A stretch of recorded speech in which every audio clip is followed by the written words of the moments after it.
আপনি একজন পুরুষ হিসাবে আপনি যদি নিজেকে স্টাবলিশ করতে না পারেন, নিজেকে প্রতিষ্ঠিত করতে না পারেন, এই সমাজে আপনার বিন্দু পরিমাণ মূল্য ও সম্মান নেই। আপনি একজন পুরুষ, তার মানে আপনাকে প্রতিষ্ঠিত হতেই হবে, কারণ আপনার ব্যর্থতার গল্প কিন্তু কেউ শুনবে না। আপনার সফলতার গল্পই শুধু মানুষ, সমাজ, পরিবার সবাই শুনবে। পুরুষ মানেই আপনাকে টাকার ব্যাংক হতে হবে।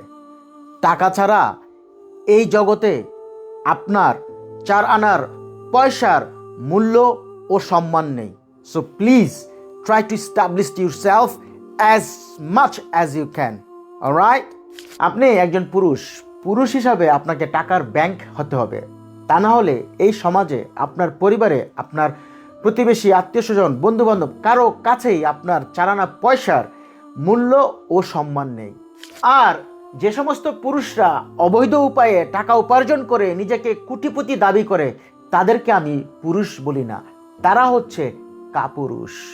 So my dear respected brothers, প্রিয় ভাইয়েরা, আমাকে যারা শুনছেন, কঠোর পরিশ্রমের মাধ্যমে নিজেকে প্রতিষ্ঠিত করুন।